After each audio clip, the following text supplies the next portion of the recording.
Este é o Projeto Break, um podcast que explora a cultura do café da manhã pelo Brasil e pelo mundo. Muitas histórias, perrengues e aventuras envolvendo a primeira refeição do dia.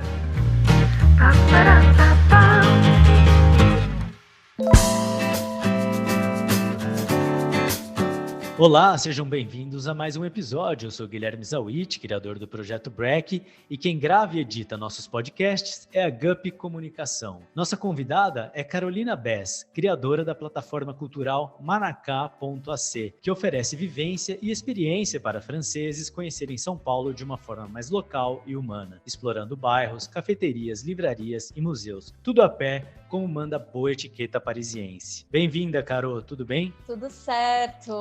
Obrigada pelo convite, Guilherme. Obrigado a você, Caro. E bom, você é neta de franceses, estudou em colégio francês e morou fora há bastante tempo também. Com certeza tudo isso te influenciou, né? Mas antes de começar com os passeios pela cidade, você se formou em Sociologia na PUC, teve trabalhos mais burocráticos, como que foi isso? Pois é, eu me formei aqui em São Paulo mesmo, eu fiz Ciências Sociais na PUC e como muitas pessoas, né, hoje em dia eu tive um percurso assim profissional que foi mudando bastante ao longo do tempo. Então eu comecei na área mais acadêmica, passei um pouquinho pela Secretaria da Educação, aí eu fui trabalhar na área de pesquisa em antropologia, tudo isso aqui em São Paulo, e fui indo um pouco tateando, né? Eu acho que faz parte, né? Cada vez mais desse caminho profissional, você ir se descobrindo ao longo do tempo, e foi o que aconteceu.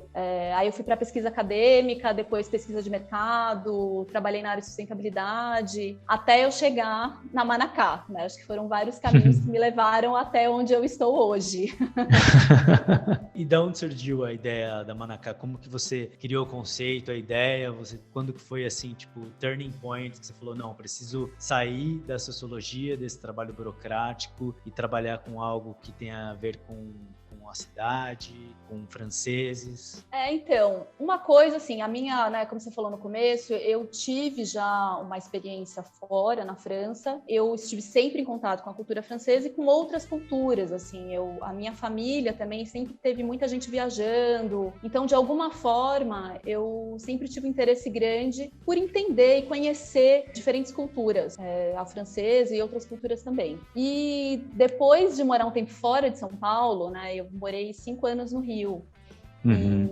E acho que nesse período, né, do Rio de Janeiro, que foi muito bom, mas eu percebi o quanto São Paulo me fazia falta também, né? Eu acho que tem um pouco isso, né? Quando a gente se distancia, a gente começa a perceber coisas que a gente não sentia, né? Quando estava ali na nossa frente, né? Aquele clássico. Total. Isso aconteceu um pouco comigo, e quando a gente voltou para São Paulo, eu senti uma vontade muito grande de me reconectar com a minha cidade. E no meio disso, né, eu já estava, né, num processo de transição profissional, eu estava insatisfeita nessa época, eu estava trabalhando numa consultoria em sustentabilidade empresarial, já fazia algum tempo. Então, eu acho que quando eu cheguei em São Paulo, eu tive uma motivação a mais para buscar algo que fizesse mais sentido para mim.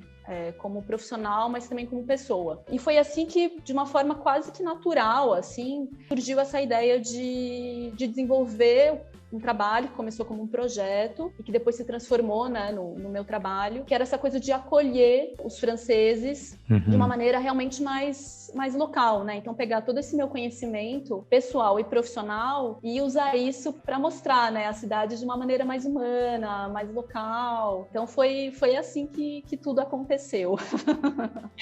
Você criou o Instagram, criou o Manacá, ou foi meio amigo de amigo, indicação? Eu fiz o site, Instagram e indicação. Eu tenho, né, a sorte, né, para mim fazia muito sentido também esse trabalho, porque eu tinha uma relação relativamente próxima com a comunidade francesa, digamos assim, né, de São Paulo. Então eu tinha bons contatos nessa área, conhecidos, então isso me ajudou muito no começo, mas eu fui tateando, né, eu falei, vamos ver o que vai dar. Então o primeiro ano foi, né, eu ainda estava na dúvida se seguia, se não seguia, se ia dar certo, não ia dar certo. certo, até que eu me joguei mesmo e foi. E como que foi o começo? Você encontrava franceses que mudaram para São Paulo e dava uma volta no bairro? Como que era? Isso, até hoje é uma parte importante do meu trabalho. Então, tem muitas famílias, principalmente famílias, né? Famílias e casais que vêm morar em São Paulo por causa do trabalho, né? Aquela história clássica também, né? De São Paulo, né? Muita gente vem aqui por causa, né, do trabalho. Então, é o caso de muitos franceses. E as pessoas, em geral, têm um certo receio, né, de São Paulo, porque é uma cidade gigantesca. A imagem, né? Você tem todos aqueles clichês de São Paulo, né? É uma cidade gigante, é só prédio, a selva de pedras. Perigoso. É perigoso, é violento, tudo de ruim. Sempre a primeira coisa, né? Que a pessoa, você põe um Google, sempre aparece o pior dos mundos. Então, o meu objetivo foi sempre falar tudo bem, mas não é só isso, né? É uma cidade-mundo, né? Você tem muita coisa acontecendo em São Paulo. E é uma cidade que é extremamente interessante, né? De se viver, de sentir. Então, o meu foco, logo que eu comecei a Manacá, sempre foi esse, de mostrar para essas pessoas que chegam aqui com certo receio, de que sim, é possível você ter uma vida muito gostosa em São Paulo, apesar de tudo isso, ou por causa de tudo isso, às vezes. Também. O caos que acolhe. O que eu sempre gosto de falar, quando as pessoas chegam, eu falo, São Paulo é uma cidade que, né, não tem uma beleza pronta, então você não pode chegar aqui e achar que é a beleza clássica brasileira das praias tropicais, não, longe disso. Então é uma cidade que ela é, assim, ela é difícil, mas ela é surpreendente, né? Acho que São Paulo, eu sempre falo, você tem que ser curioso em São Paulo. Quanto mais curioso você é na descoberta da cidade, mais você consegue perceber o quanto ela é cativante, e quanto essa cidade te cativa, né? É um caminho sem volta, né? Quando você descobre, você vai indo e cada vez tem mais coisas acontecendo. Exatamente, muito bacana. E o significado do nome Manacá? Então, é sempre complicado, né? Você definir um nome que vai te definir, né? De alguma forma. Então, Manacá é o nome de uma árvore que a gente encontra bastante hoje. Aqui em São Paulo é uma árvore típica da Mata Atlântica. Então, eu queria que o nome, né, desse projeto, que depois hoje em dia é a minha empresa, né? Sou só eu, mas é minha pequenina empresa. Queria que tivesse uma relação próxima com o Brasil, com São Paulo. Então, o Manacá, essa árvore, né, para quem presta atenção, você vê muito Manacá em São Paulo. É uma árvore que você encontra em quase todas as esquinas, principalmente quando ela floresce, que em geral é um pouco antes da primavera, assim. Então, que faz sentido, né? Acho que é algo que faz sentido pela cidade. É um nome que é muito fácil de ser dito tanto em francês como em português. Sim. Isso era muito importante para mim. Você ter um nome que não tivesse nenhuma diferença. A pronúncia é exatamente a mesma. Você fala Manacá em português é Manacá, Manacá em francês é Manacá. Então tá tudo igual. Então tinha essa questão, né, de de algo que seja fácil de dizer, de você, né, decorar. Então, e é um nome de origem tupi, né? Manacá significa a árvore com flores azuis e rosas, né? Que é o Manacá, ela tem é uma árvore que tem flores de duas cores. Que legal. Então são várias coisas que juntas fizeram muito sentido para mim. E assim surgiu o Manacá. E Caro, hoje qual que é o principal foco da plataforma? Você está bem ativa no Instagram, com bastante conteúdo, stories e usa Reels, o feed. O Instagram abriu bastante possibilidades também, né? Sim, foi muito, muito bom. Eu acho que hoje você consegue atingir muitas pessoas com o Instagram. Então, tem isso. É assim, né? Você vive pro bem e pro mal, né? Tem as duas coisas. Mas eu acho que, pra mim, me ajuda bastante. Então, como você falou, né? O Instagram, pra mim, é o local onde eu publico as minhas dicas, né? As dicas Manacá, que é onde eu dou todas essas dicas de lugares interessantes em São Paulo. Eu tento sair um pouquinho dos clichês assim da cidade, colocar sempre um olhar mais francês, ou uma vivência que faça um pouquinho de sentido para os franceses no Instagram. E eu continuo organizando esses passeios, né, para as famílias francesas. Então, e como que são esses passeios? Você caminha por um bairro, mostra o O que tem de interessante em volta? Quanto tempo dura? Então, aí tem alguns passeios que são personalizados, né, principalmente para essas famílias logo que elas chegam aqui. Então, ele é feito realmente em função da necessidade dessas famílias aqui em São Paulo. E eu tenho alguns que são os clássicos, né, que são a descoberta de alguns bairros de São Paulo que são sempre feitos a pé. Então, eu acho que isso é algo muito importante. Eu acho que você só consegue realmente sentir, entender uma cidade quando você caminha por ela. E é algo que é viável fazer em São Paulo, não em todo lugar. A gente sabe que é uma cidade que não está preparada ainda para o caminhar, né, para o pedestre, mas é possível, né? Você consegue fazer muita coisa a pé e muita coisa legal. Super. Você consegue descobrir muito a cidade a pé. Então, e isso é uma coisa muito francesa, né? Os europeus, né, não só os franceses, os europeus em geral, eles têm essa vivência a pé na cidade. Então, eu tenho o objetivo de mostrar que eles podem seguir, né, com esse estilo de vida, né, que eles têm no país deles, aqui com o lado local, né? Nunca nada é igual, mas é possível. Então, assim, esses passeios são sempre feitos a pé. Então, descoberta de bairros. Então, eu falo um pouco da história, eu apresento lugares, cafés, galerias, livrarias. Então, aí tem toda uma descoberta mesmo que envolve você sentir a cidade mesmo, né? Você tá ali junto com as pessoas, os lugares bacanas de se conhecer. Então, é um pouco isso. Que bacana. E quais são as primeiras reações dos franceses quando começam o passeio? É engraçado isso, que por incrível que pareça, a primeira coisa que todos, mas assim, sem exceção, quando eu falo com eles, e aí, o que você tá achando de São Paulo? Eles falam, nossa, como essa cidade é verde. É a primeira coisa. Porque eu acho que você tem uma imagem tão cinza de São Paulo, né? E eu acho que quando você chega, né, você tem que imaginar que essas pessoas, elas chegam de avião aqui, e a primeira imagem que elas têm de São Paulo é aquele mar de prédios. Né? Então, não é uma imagem super empolgante. Só que é isso, quando você põe o pé no chão, por isso que eu falo que o caminhar é legal. Você total. vê que, né, tudo bem, tá cheio de prédio, mas por entre esses caminhos, você tem muitas árvores em São Paulo, né? É uma cidade super muito verde. E uma variedade grande, né? Desde Mata Atlântica. Exato! E muito florida. Isso que eu acho engraçado, porque eles ficam surpresos pelo verde, né? Pela cor verde, né? Os diferentes tons de verde da cidade. E as flores, que a cada estação, que isso eu acho interessante, que foi até um francês uma vez que me disse isso, e desde então eu não parei mais de pensar nisso, que a gente tem um pouco essa mania de querer pensar as estações do ano como na Europa, enfim, no hemisfério norte, né? Essa coisa de inverno, verão, né, que muda, cai a folha, fica seco, não sei o quê. E a gente não tem, né, isso muito claramente aqui em São Paulo. Só que você descobre, né, essas mudanças pelas flores. Né? Então, cada estação, você tem flores e frutas diferentes que estão nas ruas. Então, eu acho muito, muito legal esse olhar, né, do outro, quando ele chega e que te faz ver a cidade, né, a sua própria cidade, de outro jeito também. Isso, assim, é engraçado porque, assim, as primeiras impressões são um pouco inusitadas, né, pra gente, que é isso, nossa, como é verde, como é florida. É uma percepção completamente diferente, né? Você vê de cima ou você vê a cidade de dentro do seu carro também, do que você vê a pé ou andando de bicicleta. Então muda muito, né?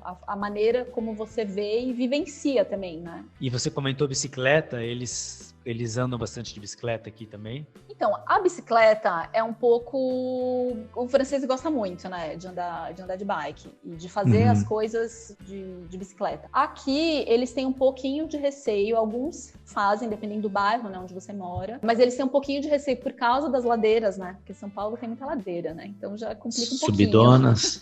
Sobe, desce. Nem todo lugar você consegue deixar essa bicicleta. Então, assim, eles ainda têm... Alguns se viram totalmente. Eu já fiz muitos passeios para famílias que faziam questão de morar em um bairro onde elas pudessem se deslocar usando a bicicleta. Então, isso é uma coisa que é importante também, né? Em geral, para o francês. Ele usa muito, mas que ele acaba se readaptando um pouco em São Paulo. Eles acabam usando a bicicleta mais para passear no final de semana, nas ciclovias, nos parques, não tanto no dia a dia. Sim. E desses últimos anos de Manacá, como que você vê as mudanças da cidade de São Paulo? Que mudou bastante, né? Mudou. Não, e São Paulo não para de mudar nunca, né? Então, é bom, né? Quando você acha que, nossa, já conheceu tudo, de repente você descobre que não conhece metade ainda. É bom e é um desafio, né? Principalmente quando a gente trabalha nessa área mais cultural, assim, né? Tem muita coisa acontecendo toda hora, então você tem que estar sempre ligado, né? Senão você perde, né, as coisas. É um pouco estressante, né? Essa coisa de São Paulo, de meio estressante, tá em tudo também, né? Trabalhar com arte e estresse em São Paulo, então, também. Um pouquinho. Mas é um bom estresse, né?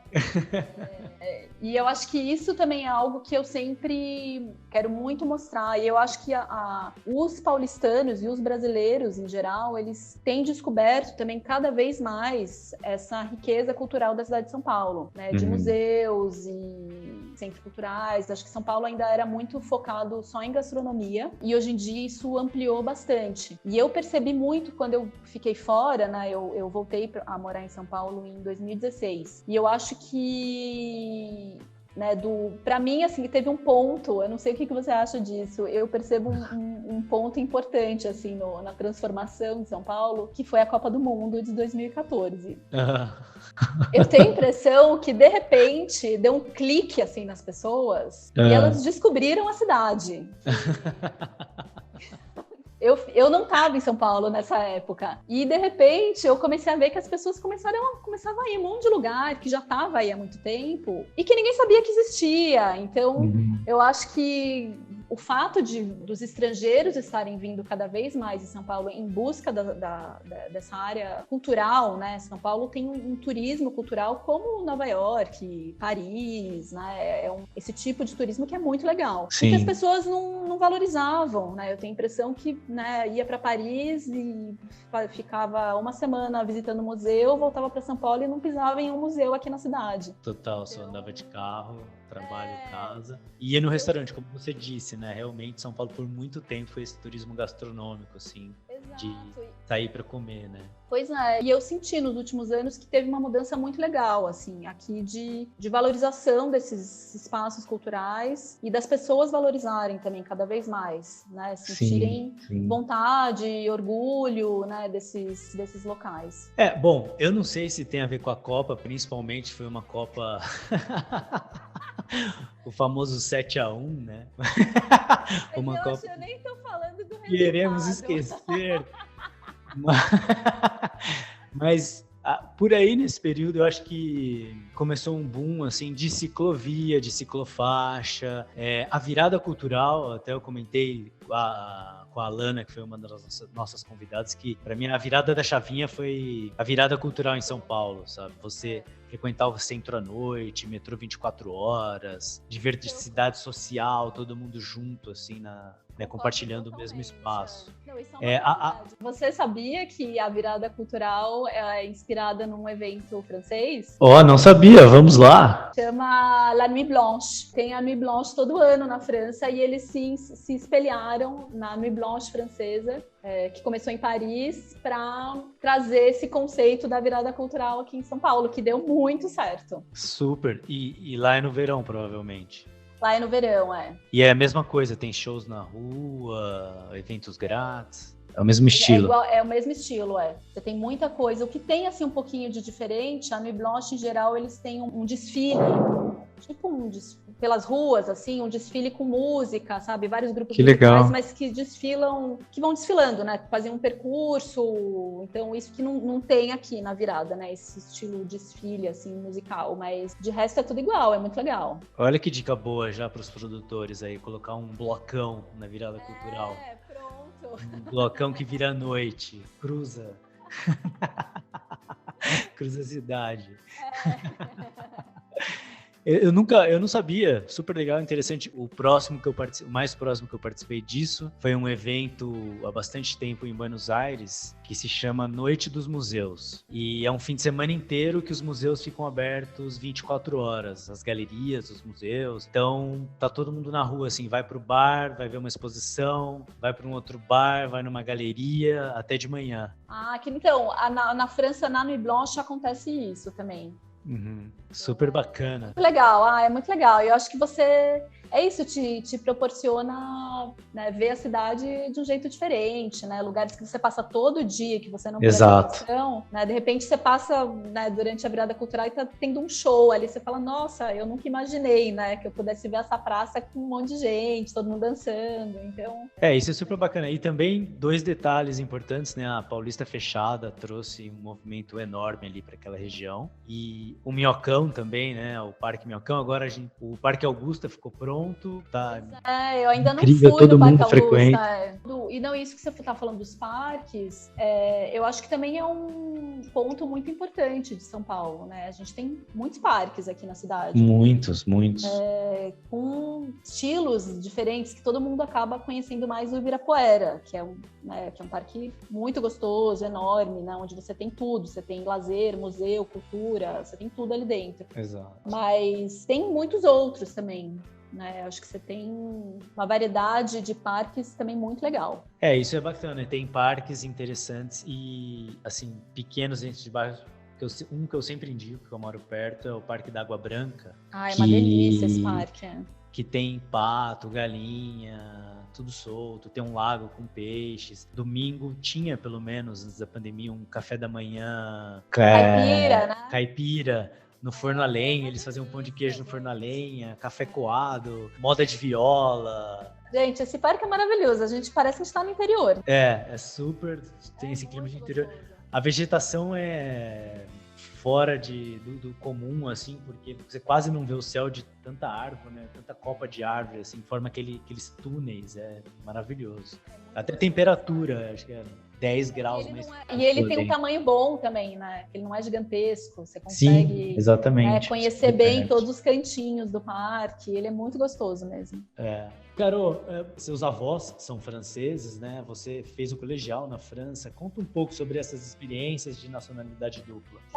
Eu desde sempre, eu estive em contato com a cultura francesa porque eu tenho, né, as 2 nacionalidades. Então, meus avós vieram morar no Brasil na década de 30, se conheceram aqui no Brasil, aqui em São Paulo, e eu nunca perdi o contato com a minha família francesa, né? Então, na minha casa sempre existiu, né? Essas 2 culturas sempre conviveram muito bem, a francesa e a brasileira, né? Eu tenho do lado meus avós, do lado do meu pai, que são franceses, e do lado da minha mãe, que são brasileiros. Aí aqui em São Paulo eu estudei na escola francesa aqui de São Paulo e fiz também o colegial, uma parte dos estudos na França, né? Eu morei com meus pais na França, então eu consegui ter essa vivência local de lá também, né? Porque uma coisa é você ter essa cultura dentro de você, mas você não morar no país, né? E você tem uma experiência completamente diferente quando você tá lá, né? Então, acho que eu acho que a cultura francesa e brasileira, elas se misturam muito bem, né? Não é à toa que tem uma paixão, assim, né? Entre os 2 países, em geral, né? Sim. Né? Acho que elas se complementam, né? Muito, muito bem, essas 2 culturas. E como que era isso de conviver com avós franceses em São Paulo? O que vocês comiam? Quais eram os rituais? Então, é muito engraçado isso, né? Porque a gente se acostuma, né? Porque faz parte do cotidiano, mas era muito diferente. Então... E vamos falar de café da manhã também. Né? Então, isso do café da manhã já é muito engraçado, né? Porque eu me lembro quando eu ia ficar na casa da avó, né? Que todo mundo, né? Vai passar o final de semana na casa da avó. E era a experiência totalmente diferente do francês pro brasileiro. Então, quando eu ia na casa da minha avó francesa, eu adorava, porque eu acordava assim de manhã e já estava tudo pronto para mim. A minha avó já tinha preparado meu café da manhã, que é aquela tartine, que é o clássico francês, que é um pão com manteiga e geleia. Esse é o clássico, né, do café da manhã francês, é isso. Eles não comem croissant, pão de chocolate, a gente acha que eles comem um monte de folhados assim de manhã, mas em geral eles comem mesmo um pãozinho com manteiga e geleia.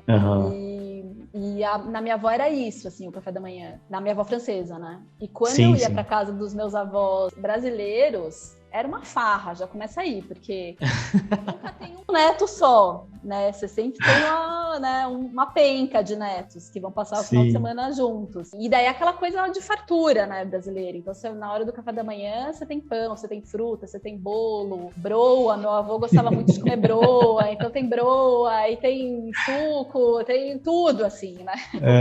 Então, que eu acho que o café da manhã brasileiro, ele é muito diverso, né? Eu acho que ele é muito gostoso, né? Você tem... Isso das frutas é outra coisa que os franceses ficam encantados, né? Porque a gente tem uma diversidade de frutas e a gente tem o costume de manhã, né? Principalmente de comer frutas que o francês não tem, né? Em geral, eles não comem tanta fruta, assim, de manhã. E eu acho que essas duas diferenças eram bem clássicas, assim, né? Do café da manhã.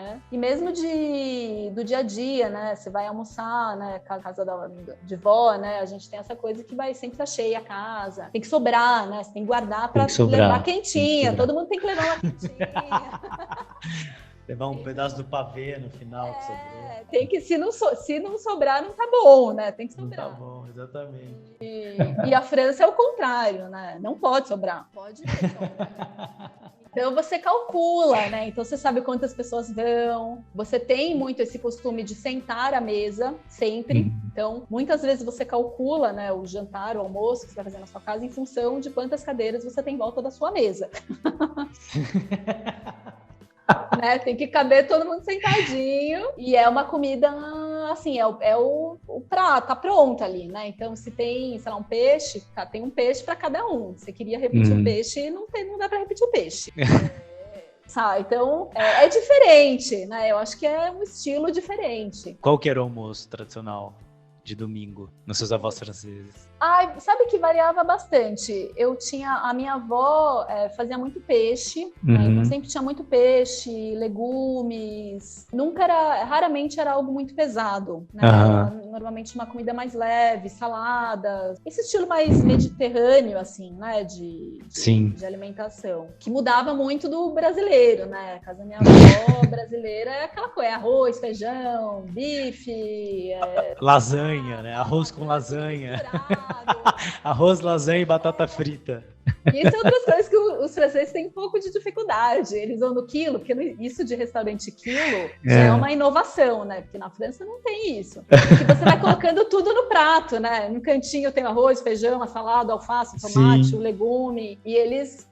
Em geral, eles comem separado, né? Você come a salada, depois você come o prato quente. Então, eles acham um pouco esquisito misturar tudo. Já que você comentou isso, tem algum prato, assim, ou algum estilo gastronômico que os franceses adoram? Eles chegam aqui e falam, uau, isso é incrível, e amam de primeira? Olha, em geral, eles se apaixonam pela farofa.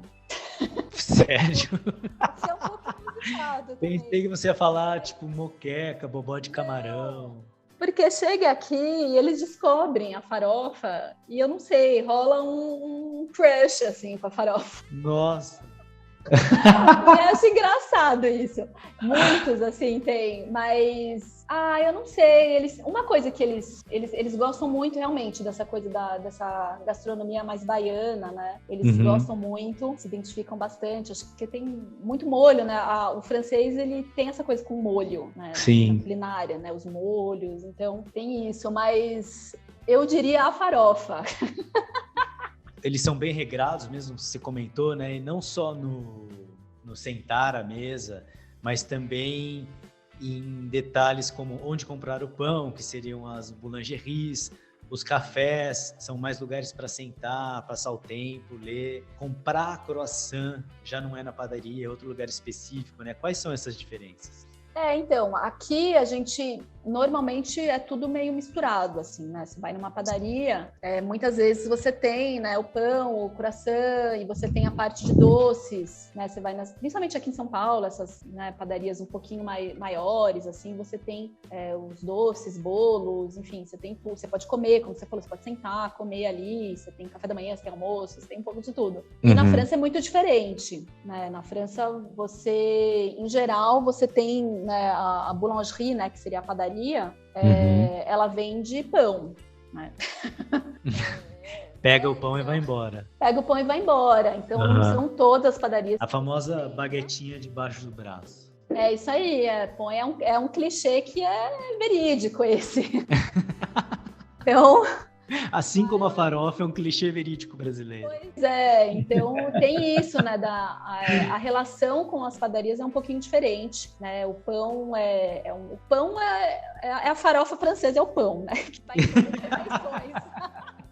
Vai no almoço, jantar, tá em tudo. O pão tem que sempre ter um pão na refeição. E, em geral, é isso. Eles vão, compram pão e vão embora. Aqui, o que, para eles, no começo, depois se acostumam, mas no começo é um pouquinho engraçado, assim, é de você ter o pão e do lado do lugar onde você tá o pão, na mesma vitrine, você tem 1000 folhas, uma bomba de chocolate. Sim, aqui é tudo misturado. Que são as pâtisseries, né? Então, na França, você tem a pâtisserie, que seria a doceria.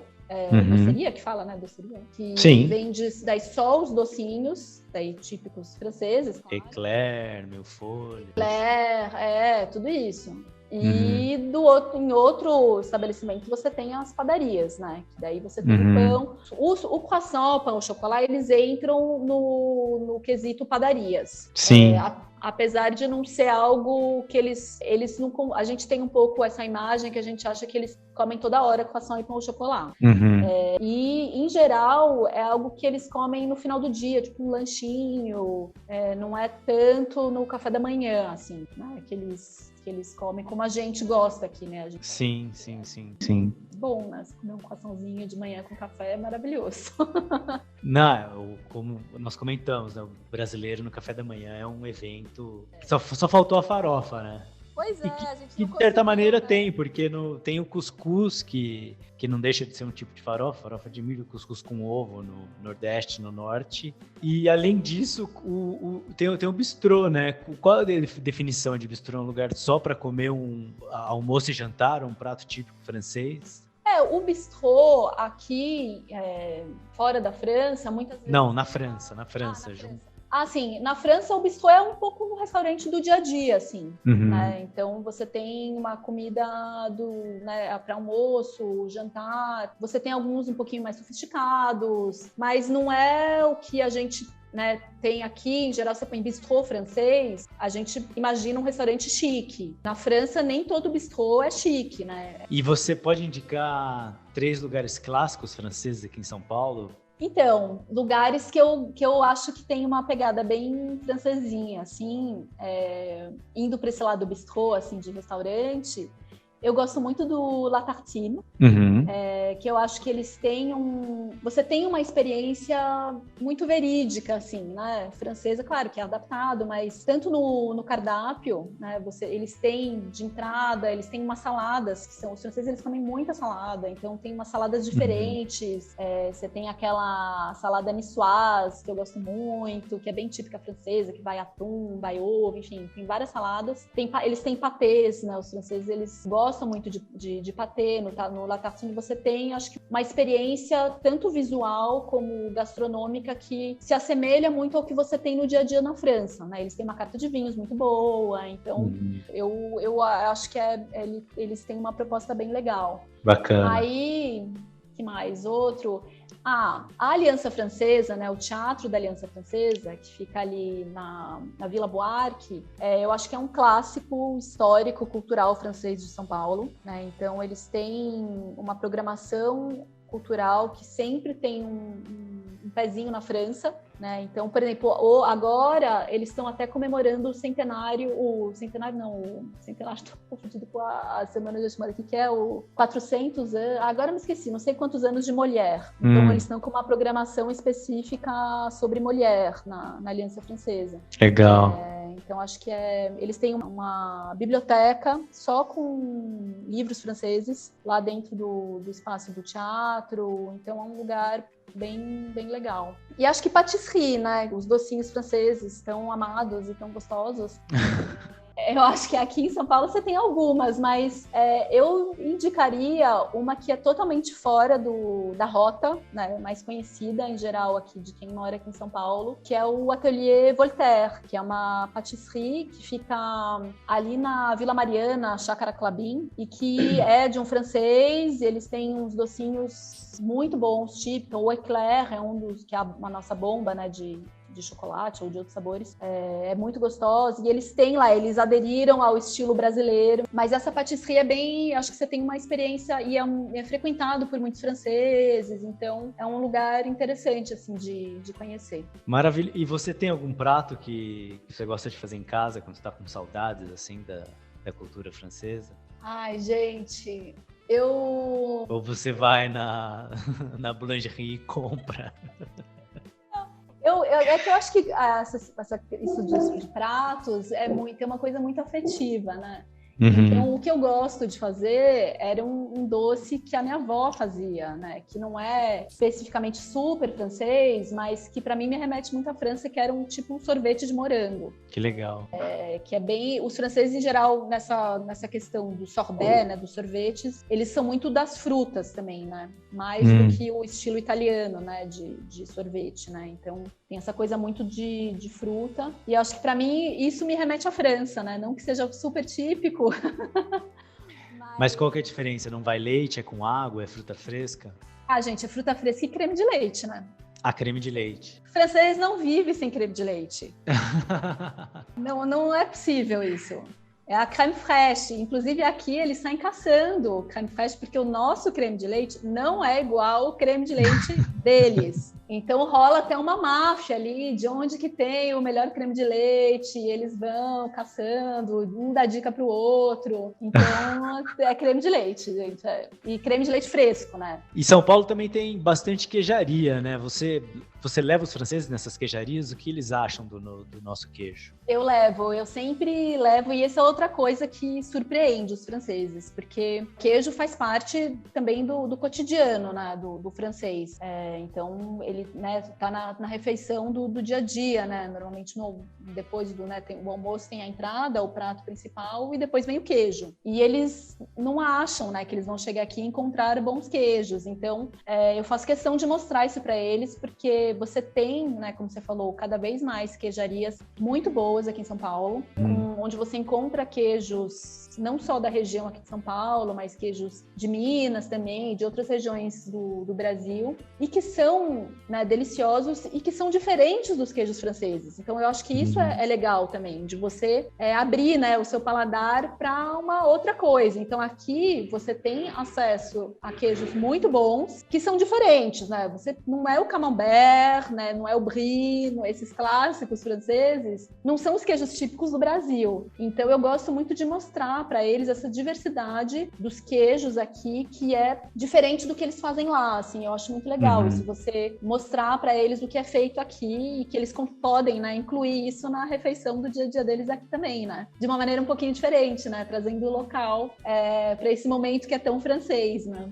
E outra coisa que muita gente não sabe também é que tem muitos edifícios construídos por arquitetos franceses em São Paulo ou plenamente inspirados nos estilos de lá, né? Sim, tem bastante. Isso é muito engraçado, né? Você vai descobrindo, né? Caminhando e descobrindo a cidade, né? Essas curiosidades que eu falo, né? Que você tem que ser curioso em São Paulo. E tem um clássico, mas que muita gente não sabe, é o Teatro Municipal. Que ele foi diretamente inspirado no Opéra Garnier de Paris, que é o ópera, né? De Paris. Que é Sim. Maravilhoso. E o Teatro Municipal, que inaugurou, se eu não me engano, em 1911, por aí, a inspiração foi o Opéra de Paris. Então, os franceses gostam também, eu gosto de mostrar, né, quando a gente vai no centro, de mostrar o Municipal, que eles olham e eles falam, realmente, é um mini Opéra. Eu falo, o Opéra é bem grande, né, é mini ali. E assim, em frente, por exemplo, em frente ao Teatro Municipal, ali tem o Viaduto do Chá. O Viaduto do Chá foi também uma construção francesa. Foi um francês que fez o projeto daquela ponte. Depois ela já foi bastante mudada, né? Já não é mais o projeto original. Mas você tem parques, né? Você tem o Pauliceia, né? Que a gente estava conversando ali na Paulista, que é do Jacques Pilon, que era um arquiteto franco-brasileiro. Ele também foi o responsável pela Biblioteca Mário de Andrade, né? O projeto dele. Então, foi um arquiteto muito importante aqui para a cidade de São Paulo e que tinha raízes francesas, né? Então, eu acho que você tem, conforme você vai né, se aprofundando na história de São Paulo, a gente percebe que a influência francesa vai muito além da gastronomia, né? Porque a gente associa muito a gastronomia, mas tem muito mais do que isso. Então... Totalmente. E tem o centro também, o CCBB, que é inspirado na arquitetura haussmannienne, né, de Paris, daqueles prédios, né, parisienses, a inspiração dele. Então, quando você olha, a gente passa todo dia lá e nunca presta atenção. A próxima vez que vocês passarem lá, vocês vão olhar e falar, nossa, realmente, me lembra Paris. É isso. E o engraçado, que eu acho que isso é muito São Paulo, porque assim, você tá olhando para ele, que engraçado, lembra Paris. O prédio do lado já não tem nada a ver, é de outra época, é outra arquitetura. No fundo, ali eu esqueci como chama a rua do CCBB, mas se você olha lá no fundo, você vê o Martinelli, que é outra coisa, né? Que é italiano. Aí Sim. Você tem essa mistura que eu acho muito interessante de São Paulo e que é raro de você encontrar em outras cidades, né? Super. No mesmo espaço, você ter tanta arquitetura diferente, tanta influência cultural diferente numa mesma rua, assim, né? Então, acho que essa é a grande riqueza, assim, da cidade de São Paulo. Totalmente, né? Interessante isso. Outro lugar que também é um pouco assim é o bairro de Higienópolis, que eu acho que deveria ser um centro turístico, assim, mais divulgado, porque é o que você falou, tem prédios incríveis históricos construídos por arquitetos italianos dos anos 50 e também tem prédios de arquitetos brasileiros maravilhosos como Artacho Jurado, tem praças, né? A Anita Malfatti morou lá. Então, sabe que o prédio da Anita Malfatti, que é Santo André, se não me engano que ele chama, é de um francês, é do Jacques Pilon. E foi um dos primeiros de Higienópolis. Aquele prédio é um dos mais antigos do bairro. Que legal, não sabia. O segundo ou terceiro prédio ali do bairro, assim. Então, para você ver, né, os franceses têm uma pontinha ali em tudo quanto é canto, é só procurar. E, cara, o programa tem uma playlist no Spotify chamada Projeto Break, onde todos os convidados escolhem uma música para fazer parte dela. Qual som que não pode faltar para você e por quê? Então, eu resolvi, né, indicar uma música que tem tudo a ver com nossa conversa de hoje, que é uma música que chama Dans mon île, de um francês que se chamava Henri Salvador, mas que tem uma versão maravilhosa dessa música que é cantada pelo Caetano Veloso. Ele canta em francês. Então, acho que é uma mistura boa da França, né, com o Brasil. Eu gosto muito dessa versão do Caetano. E o Henri Salvador, esse francês, ele ficou um tempo no Brasil, ele tinha uma relação muito próxima com o Brasil. Ele, na verdade, ele era um francês latino, porque ele era originário da Guiana Francesa. Que legal. Então, eu acho que é muito legal, e ele tem uma história com a Bossa Nova. Tem gente que fala que essa música, Dans mon île, foi a inspiração da Bossa Nova. Rolam uns mitos, que Tom Jobim escutou essa música e, sei lá, caiu uma ficha, que é a melodia. Aquelas loucuras, assim, né? Mas eu gosto muito dessa música e eu acho que tem tudo a ver com tudo que a gente falou aqui hoje. Sensacional. Pessoal, sigam, curtam e comentem nas páginas do Projeto Break no Instagram, YouTube e no Spotify. Até a próxima. Obrigado, Carô. Obrigada a você, merci. Tchau.